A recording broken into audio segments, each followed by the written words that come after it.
FSH और LH ये दोनों हार्मोन पिट्यूटरी से रिलीज होते हैं। पिट्यूटरी एक छोटा सा ग्लैंड होता है जो हमारे ब्रेन में होता है।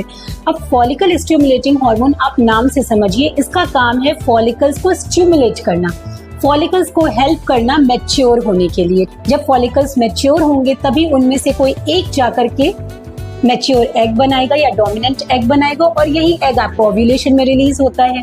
अब PCOS में क्या होता है, आपका टेस्टोस्टेरोन का लेवल जब बढ़ जाता है बॉडी में तो ये टेस्टोस्टेरोन जा करके पिट्यूटरी पे एक्ट करता है और पिट्यूटरी से FSH हार्मोन का रिलीज कम कर देता है, LH हार्मोन का रिलीज बढ़ा देता है। ठीक है, अब जब FSH का अमाउंट कम हो जाएगा बॉडी में तो फॉलिकल्स मैच्योर नहीं हो पाएंगे, मैच्योर नहीं होंगे तो एग नहीं बनेगा, एग नहीं बनेगा तो ओव्यूलेशन नहीं होगा।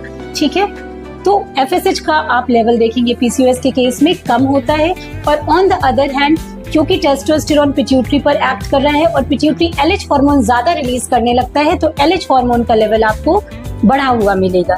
ठीक है, एक और चीज होती है, देखिए LH हार्मोन बेसिकली एक ऐसा हार्मोन है जो ओव्यूलेशन के लिए सबसे ज्यादा इम्पोर्टेंट है।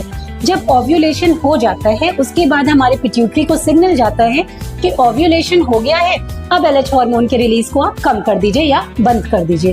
अब PCOS के केस में क्योंकि ओव्यूलेशन तो हो ही नहीं रहा तो पिट्यूटरी को जो सिग्नल जाना था वो भी नहीं जाता और पिट्यूटरी LH हार्मोन को रिलीज करता रहता है।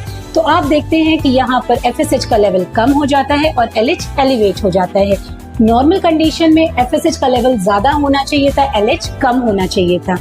LH FSH का जो रेशियो है वो भी 1:1 का होना चाहिए, बट PCOS में क्योंकि LH ज्यादा है तो आपको ये लेवल भी 2:1 या कई बार इससे ज्यादा मिलता है।